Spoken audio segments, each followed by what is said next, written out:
Assalamualaikum warahmatullahi wabarakatuh. Hari ini kita akan pelajari lebih dulu pengantar untuk coding. Adanya peningkatan permintaan sistem penyimpanan, storage, dan transmisi data digital yang handal dan efisien. Permintaan ini dipenuhi dengan adanya muncul jaringan data kecepatan tinggi untuk pertukaran, pemrosesan dan penyimpanan informasi digital dalam bidang komersial, pemerintahan, dan militer. Untuk menjawab tantangan ini diperlukan penggabungan teknologi komputer dan komunikasi untuk desain sistem yang sesuai. Perhatian utama dari sistem komunikasi tadi yaitu control error, sehingga data yang dikirim dari pemancar dapat dibangkitkan kembali secara handal di penerima. Setiap data yang dikirimkan dari sumber ke penerima itu tidak lepas dari gangguan yang terjadi selama transmisi data. Jadi ukuran untuk data tersebut bagus, handal, adalah seberapa baik sistem tersebut dalam mengontrol error yang terjadi selama transmisi data. Pada tahun 1948, Shannon menjelaskan dalam papernya, encoding yang tepat pada informasi dapat mengurangi error yang ditimbulkan oleh kanal bernoise atau media penyimpanan tanpa harus mengorbankan rate dari storage atau transmisi informasi selama rate informasi kurang dari kapasitas kanal. Perkembangan terakhir telah berkontribusi pada pencapaian sistem digital kecepatan tinggi dan penggunaan coding untuk kontrol error pada sistem penyimpanan digital dan komunikasi modern. Di sini bisa kita lihat blok diagram sistem transmisi data. Yang pertama adalah information source, sumber informasi, bisa informasi analog, bisa digital, kemudian source encoder, kemudian channel encoder, kemudian modulator. Di sini ada writing unit. Writing unit itu bukan sama dengan modulator, tapi ini untuk mewakili yang sifatnya tadi tentang penyimpanan data, bukan transmisi data tapi penyimpanan data. Ya, ini storage medium dan reading unit. Ini terkait dengan penyimpanan data. Jadi ini kita fokus untuk pembahasan selanjutnya itu pada transmisi data, information source, source encoder, channel encoder, modulator, channel, ada noise masuk ke channel, kemudian demodulator, channel decoder, source decoder, dan destination, tujuan. Di sini ada U adalah vektor, V juga vektor, kemudian ini R vektor, U ada topinya juga vektor. Di sini blok diagramnya kita pisahkan dulu untuk kepentingan penjelasan. Bagian atas ada information source. Information source atau sumber informasi dapat berupa orang atau mesin, contoh komputer digital atau terminal data. Output sumber yang dikirimkan ke tujuan dapat berupa gelombang kontinu atau urutan simbolis grid. Jadi nanti output yang di sini, output information source, bisa dia analog, bisa dia digital, masuk ke dalam source encoder. Source encoder atau pengkode sumber mengubah output sumber informasi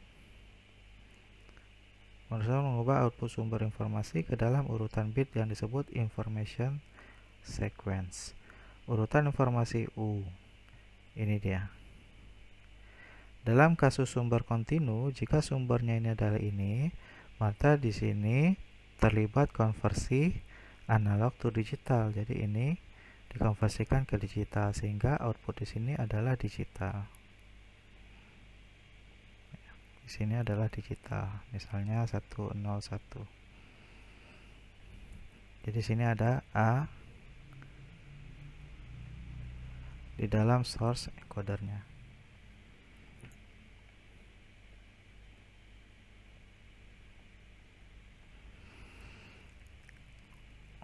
Kemudian channel encoder yang ini mengubah urutan informasi U menjadi urutan bit dikodekan diskrit. Vektor V disebut dengan kode word. Ini kita sebut dengan kode word. Ini urutan informasi U dalam bentuk digital. Kemudian yang ini kode word. Ya, kode word. V juga urutan biner, meskipun ada juga digunakan dalam beberapa aplikasi kode non-biner. Kita fokus pada kode biner. Pada V terdapat bit-bit tambahan untuk kontrol error. Jadi, informasi ini ya ditambahkan oleh channel encoder ini bit-bit tambahan, sehingga nanti outputnya menjadi sebuah urutan bit yang disebut kode word. Isinya informasi dan kode tambahan tadi, dimana bit-bit tambahan itu fungsinya nanti adalah untuk kontrol error. Desain dan implementasi dari channel encoder untuk melawan atau mengatasi lingkungan bernoise saat kode word ditransmisikan atau disimpan. Jadi tujuannya adalah untuk melawan atau mengatasi lingkungan bernoise saat kode word ditransmisikan atau disimpan. Tujuan dari penambahan bit-bit tambahan untuk kontrol error tadi. Simbol diskrit, kalau di sini dia 101 misalnya, tidak cocok untuk transmisi melalui kanal fisik. Oleh karena itu dibutuhkan modulator. Jadi di sini modulator dia akan berfungsi untuk menyesuaikan informasi digital tadi dengan kanal transmisi. Karena data ini akan dikirimkan ke kanal transmisi. Misal untuk transmisi wireless tanpa kabel tidak bisa digital, jadi harus dikonversi ke dalam sinyal analog. Dibutuhkan modulasi digital. Modulator mengubah setiap simbol output dari channel encoder menjadi bentuk gelombang sinyal pada durasi T yang sesuai untuk transmisi. Sinyal ini dilewatkan pada kanal dan dirusak oleh noise. Sinyal di sini tadi ya sudah diubah. Ini dilewatkan ke kanal, akan dirusak oleh noise. Kanal transmisi misalnya melalui saluran telepon, saluran selular bergerak, radio frekuensi tinggi, microwave, dan link satelit, kabel fiber optik, dan lain-lain. Pada saluran telepon, noise dapat berasal dari noise impulse switching, ya, dari switching, atau noise suhu dari peralatan suhu, atau crosstalk dari saluran lain. Kemudian demodulator memproses sinyal yang diterima dari durasi T dan menghasilkan output diskrit. Kembali lagi di sini diterimanya itu gini, outputnya di sini diskrit.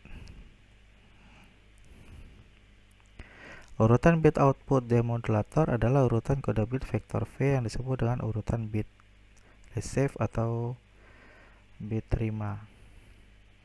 R yang telah bercampur dengan noise. Jadi ini sebenarnya adalah V yang dikirim oleh modulator tadi, ya. Kemudian disimbolkan dengan R yang diterima. Jadi R ini adalah kode word yang sudah mengandung noise. R yang telah bercampur dengan noise. Channel decoder mengubah sinyal terima R ke dalam urutan bit U yang disebut dengan urutan bit informasi estimasi. Jadi ini tadi kode word yang sudah ada noise, kemudian channel encoder dikonversi lagi, artinya bit-bit tambahan yang diberikan pada kode word tadi itu dibuang, sehingga tinggallah urutan bit informasi U. Di sini U di sini adalah urutan bit informasi estimasi. Yang diharapkan adalah sama dengan ini, artinya tidak ada error. Nah, di sini kita belum tahu apakah dia ada error atau tidak. Strategi decoding berdasarkan pada aturan channel encoding dan karakteristik noise kanal. strategi decoding berdasarkan pada aturan kanal encoding ya, dan karakteristik noise kanal. Idealnya U adalah replika sini tadi. Idealnya U adalah replika dari informasi U. Meskipun noise dapat menyebabkan beberapa error decoding. Error decoding atau error yang dilakukan oleh channel decoder ini. Source decoder mengubah bit informasi estimasi U tadi yang ini ke dalam bit-bit estimasi dari output channel decoder dan mengirim bit-bit estimasi ini ke tujuan. Sehingga di sini nanti ada informasi yang mana yang diharapkan adalah sama dengan yang dikirim di sini. Yang dikirim oleh information source.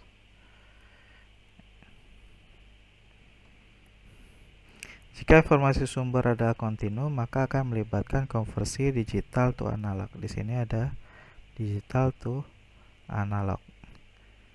Jika informasi tadi kontinu, tadi kita contohkan di atas informasinya kontinu, berarti di sini juga harus kontinu.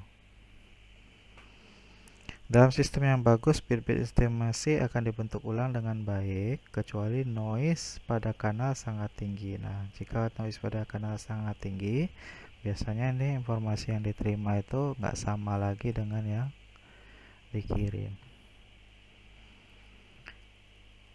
Nah, model sistem komunikasi di atas itu bisa kita ringkas menjadi seperti ini. Pertama, fokus pada channel encoder dan channel decoder. Channel encoder dan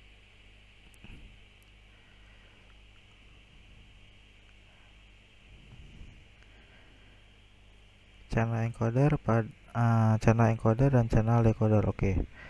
Digital source. Ini kita nanti penekanannya fokus pada sini dan ini. Pada encoder channel, kemudian decodernya.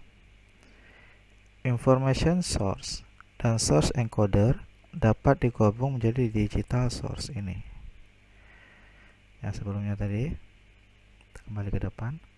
Ini digabung menjadi digital source. Kemudian channel encodernya istilahnya jadi encoder. Demikian juga modulator kanal dan demodulator. Ada modulator tadi. Nah, ini modulator kanal dan demodulator kita ringkas menjadi kanal coding. Ya. Kemudian source decoder dan destination dapat digabungkan menjadi digital sync. Yang ini.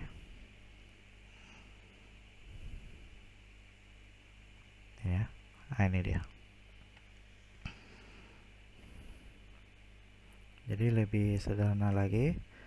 Pembelajaran ke depan kita fokus kepada input encoder dan output encoder. Input decoder dan output decoder. Tipe-tipe kode. Dua tipe kode yang digunakan saat ini yaitu kode blok dan kode konvolusi atau block codes dan convolutional codes. Kode blok atau block code, encoder pada kode blok membagi urutan bit informasi ke dalam blok-blok pesan. Jadi ada pesan yang panjang dibagi-bagi menjadi blok-blok pesan dari setiap simbol bit-bit K, informasi K. Jadi bit-bit informasinya ini disimbolkan dengan K. Sebuah blok pesan dinyatakan dalam urutan biner K. Di sini nanti ada istilah kata apa itu maksudnya urutan K. Maksudnya di sini dia K-nya nih. K berurut. Jadi urutan informasi U tadi disimbolkan dalam vektor U sama dengan U0, U1, U2 dan seterusnya sampai UK kurang 1 yang disebut dengan sebuah pesan, blok pesan. Pada pengkodaan blok ini, simbol U digunakan untuk menyatakan sebuah pesan K bit daripada keseluruhan bit informasi, sehingga terdapat total 2 pangkat K kemungkinan pesan yang berbeda. Misal, terdapat pesan 4 bit, berarti K-nya sama dengan 4, yang menyatakan pesan memiliki 4 bit informasi dari digital source. Simbol untuk pesan U yang menyatakan urutan bit informasinya ditulis. Tadi ada urutan vektor seperti ini. Kalau K-nya 4, berarti di sini 4 kurang 1, 3 maksimalnya. 0, U1, U2, U3. Jadi total kemungkinan pesan informasi yang dapat diberikan adalah 2 pangkat K, 2 pangkat 4, atau 16 kemungkinan pesan yang berbeda, yaitu mulai dari 0000 sampai 1111. Di sini ada 16 kombinasi 0 dan 1. Itu adalah kemungkinan-kemungkinan pesan yang bisa digunakan dalam sistem. Encoder mengubah setiap pesan U secara independen atau bebas ke dalam sebuah N urutan dinyatakan dengan simbol V. Jadi kalau tadi U input dari encoder, berarti V adalah output dari encoder atau kode word V0, V1 sampai dengan Vn kurang 1.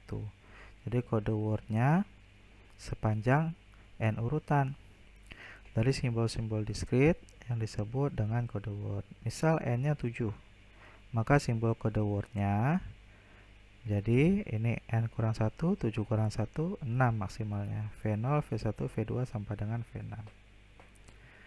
Pada pengkodaan blok, simbol V digunakan untuk menyatakan sebuah blok simbol N daripada keseluruhan urutan bit yang dikodekan, hasil kode dari encoder.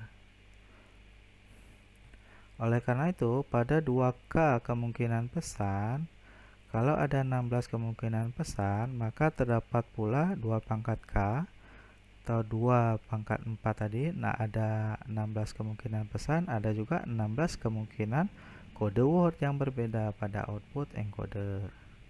Set 2 pangkat K kode word dari panjang bit N ini disebut dengan sebuah kode blok N, K. Di sini karena K urutan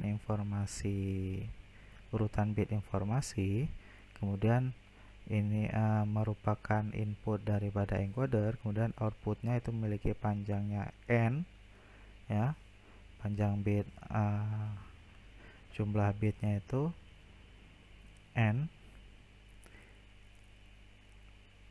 N kode word. Ini nilai N-nya ini lebih besar, pasti lebih besar dari K. Ya, pada kasus di atas berarti kode bloknya N, K 7,4. Ada informasi sebanyak 4 bit yang masuk ke encoder. Kemudian oleh encoder diberikan bit-bit tambahan sehingga outputnya menjadi 7. Inilah kode blok 7,4. Rasio R sama dengan K per N disebut dengan code rate, yaitu jumlah bit informasi yang memasuki encoder per simbol transmisi. Dengan K sama dengan 4, N sama dengan 7, maka R-nya 4 per 7. Karena kode word output simbol N hanya bergantung pada pesan input K bit, yaitu setiap pesan dikodekan secara bebas, maka encoder memiliki sifat tanpa memori atau memoryless dan dapat diimplementasikan dengan sebuah rangkaian logika kombinasi. Nah, kita lihat tadi informasi U-nya ini, ya, yang masuk ke encoder sebanyak 4 bit, masuk ke encoder sini sebanyak 4 bit, kemudian keluarannya V sebanyak 7 bit kode word.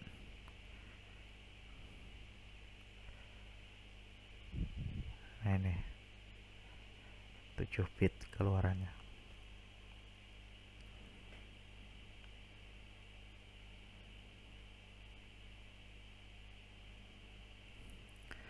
Pada urutan biner U, maka setiap kode word V juga biner. Sehingga untuk mendapatkan setiap kode word yang berbeda untuk setiap pesan, nilai K lebih kecil atau sama dengan N. Kalau K sama dengan N, berarti input dan output encoder sama panjangnya, sama-sama 4 bit misalnya. Tapi umumnya, karena tadi tujuannya adalah untuk kontrol error, perlu diberikan bit-bit tambahan untuk kontrol error, maka K-nya ini pasti lebih kecil daripada N. Ya. Panjang bit informasinya lebih kecil dari panjang bit kode word-nya. Atau R akan diperoleh selalu lebih kecil dari 1. Ketika K lebih kecil dari N, bit-bit tambahan atau redundan istilahnya N dikurang K ditambahkan setiap pesan untuk membentuk kode word. Pada kasus di atas, N dikurang K berarti N-nya 7, K-nya 4, berarti bit tambahannya ada 3 bit tambahan. Ini adalah bit redundan istilahnya. Bit tambahan yang digunakan untuk kontrol error. Bit-bit redundan menyediakan kode dengan kemampuan melawan noise kanal. Untuk code rate tetap R, bit-bit redundan ditambahkan lebih banyak dengan cara menambahkan jumlah pesan K dan panjang blok kode N, sambil menjaga rasio K per N tetap konstan. Bagaimana cara memilih bit-bit redundan ini untuk mentransmisikan informasi secara handal pada kanal bernoise adalah masalah utama dalam mendesain encoder. Ini adalah contoh kode blok biner dengan K sama dengan 4, N sama dengan 7. Ada pesan tadi 0000 sampai 1111. Ini adalah kemungkinan urutan bit yang mungkin, ya, kemungkinan urutan bit sebanyak 16 kemungkinan. Setelah dikodekan oleh encoder 7,4, dapatnya ini 0000 4 bit, ini 7 bit 0 semua. Atau misalnya 1100 dapatnya 101 1100, ini 7 bit. N 7. Ini pesan K4.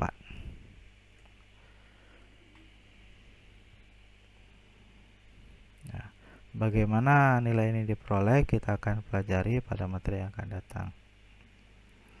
Kemudian satu lagi kode konvolusi atau convolutional code. Encoder convolutional code juga menerima blok K bit dari urutan bit informasi U dan menghasilkan sebuah urutan bit kode atau kode sequence V dari blok-blok simbol N. Pada pengkodaan konvolusional, simbol-simbol U dan V digunakan untuk menyatakan urutan blok daripada sebuah blok tunggal. Ya, sama aja dengan kode blok. Setiap blok kode bergantung tidak hanya pada setiap blok kode bergantung tidak hanya pada blok pesan K bit pada unit waktu yang sama pada saat yang sama dikirim, tapi juga bergantung pada blok pesan M sebelumnya. Sehingga encoder memiliki order memori M. Nah, sini bedanya dengan kode blok tadi. Rasionya tetap, rasio kode rate-nya. Karena encoder memiliki memori, maka encoder harus diimplementasikan dengan rangkaian logika sekuensial. Rangkaian logika sekuensial ini berarti melibatkan shift register. Pada pengkodean konvolusional biner, bit-bit redundan untuk melawan noise kanal ditambahkan ke urutan bit informasi ketika K lebih kecil dari N atau R lebih kecil dari 1. Ini sama berarti konsepnya. Bit-bit redundant dapat ditambahkan lebih banyak dengan cara menambahkan order memori M dari kode sambil menjaga K dan N tetap, sehingga code rate R juga tetap. Di sini ada perbedaannya, dia memiliki memori. Kalau blok kode tadi independen, tidak tergantung dengan kode sebelumnya. Bagaimana cara menggunakan memori untuk mendapatkan keandalan transmisi melalui kanal bernoise adalah masalah utama dalam merancang encoder convolutional code. Sebuah contoh dari encoder convolutional feed forward biner dengan K sama dengan 1, N sama dengan 2, dan M sama dengan 2 seperti diperlihatkan pada gambar 3 ini. Bagaimana cara kode word dibangkitkan? Perhatikan urutan bit informasi U. Yang ini. Di mana bit paling kiri diasumsikan masuk pertama. bit paling kiri yang ini masuk pertama ke encoder. Ini encoder. Berarti ini kita balik aja 110100110100.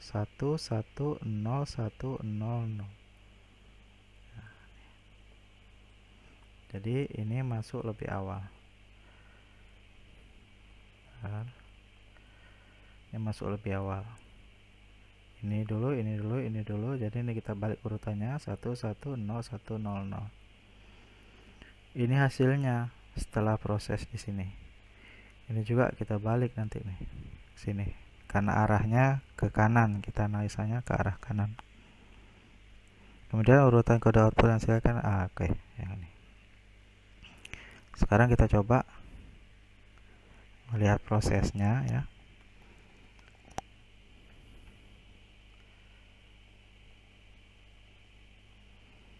Ini kita sudah balik urutannya. Instruksi awal ini adalah shift register. Di sini gerbang XOR, ini gerbang exclusive OR. Di sini ada switch, bisa memilih output ke sini dan ke sini. Jadi nanti selama proses ini ada yang keluar ke sini, ada yang keluar ke sini. Makanya nih setelah keluar di sini dapat ini ya. Kemudian oke ya. Ini. Nanti ada yang keluar ke sini, ada yang keluar ke sini. Setelah ini keluar ke sini, ini misalnya ini akan berpindah ke sini, output dari sini ke sini. Jadi ini output atas bawah, nanti sini atas bawah, atas bawah, atas bawah dan seterusnya. Ini exclusive OR gate. Ini shift register. Sekarang kita coba contoh saja, nanti bisa diikuti sendiri. Awalnya ini 0 dulu, 0 di sini 0, masuk 1 yang ini masuk ke sini ya, kurang jelas di sini aja. 1 kemudian ke sini 0 ya, 1 ini ke sini masuk 1, ini masuk 1. Ya ini tadi masuk 1, berarti dari sini ke sini masuk 1. Yang ini masuk 1 tadi, dari sini ke sini masuk 1. Ini masuk 1, yang dari sini ke sini yang masuk 1 ini. Kemudian tadi kondisi ini sebelumnya 0. 0 ini bergeser ke sini. 0 yang ini bergeser ke sini. Ya. Jadi 0. Yang ini masuk 1, ini juga 0 tadi, sini 0 berarti, bukan 1. 0. Masuk sini 0. Kemudian sini 0. Ini ke sini 0. Sini juga dia 0. Kemudian di sini kita XOR kan. 1 XOR 0 hasilnya 1. Kemudian 1 XOR 0, XOR lagi 0, 1 XOR 0 hasilnya 1, XOR lagi 0 hasilnya 1. Jadi 1 yang ini. Kemudian pindah ke bagian bawah ya. 1. Kemudian selanjutnya masuk ini 1. Berarti sini masuk 1. Ke sini masuk 1. Ke sini masuk 1. Yang ini sebelumnya kondisi 1 bergeser ke sana. Shift register ya. Jadi dia digeser. Jadi sini masuk 1 ke arah sini. 1 ini masuk ke sini. Yang 0 ini tadi 0 ini bergeser ke sini, ini 0 yang hasil geseran dari sini tadi ya. Yang 0 ini bergeser lagi ke sini 0 yang ini bergeser ke sini 0. Jadi ini 1 yang ini dulu 1 0 1 XOR 0 1 dapat ini. Kemudian ini 1 XOR 1 0 karena sama 1 1 0 0 dengan ini 0 0 dengan 0 0. Nah, dan seterusnya. Dapatlah nanti ini urutannya yang kalau kita tulis dalam vektor gini, kesana ada urutannya. Ya, mudah-mudahan ini bisa dipahami ya. Agak bingung memang, tapi kalau kita ikuti insya Allah bisa ya. Pokoknya yang penting kan ada masuk ke sini, ada yang ke sini, ada yang ke sini. Kemudian ini sistemnya kondisi sebelumnya misalnya 0, kalau ada masuk 1 bit, yang ini bergeser ke sini, yang ini bergeser ke sini, dan seterusnya, sehingga nanti diperoleh ini. Strategi kontrol error. Strategi kontrol error untuk sistem komunikasi satu arah harus menggunakan forward error correction (FEC), yaitu koreksi errornya otomatis dideteksi dan diperbaiki pada receiver. Sementara pada beberapa kasus sistem transmisi bisa juga dua arah. Informasi dapat dikirim dalam dua arah. Transmitter juga sebagai receiver dan kebalikannya. Contohnya jaringan data dan sistem komunikasi satelit. Strategi kontrol error untuk sistem dua arah menggunakan error detection dan retransmisi. Ini disebut dengan automatic repeat request atau ARQ. Pada sistem ARQ, ketika error deteksi pada receiver, sebuah permintaan dikirim ke transmitter lagi untuk mengirim ulang pesan. Jadi kontrol error itu ada dua. Forward error correction, ini kontrol error atau perbaikan errornya itu terjadi pada receiver. Sementara satu lagi ada sistem ARQ, di mana kontrol errornya itu adalah apabila penerima mendeteksi adanya error, maka penerima akan meminta pemancar untuk mengirim kembali pesan. Dan umumnya itu yang digunakan adalah yang forward error correction. Demikian materi pengantar hari ini. Semoga apa yang telah dijelaskan tadi dapat dipahami. Kita akhiri. Assalamualaikum warahmatullahi wabarakatuh.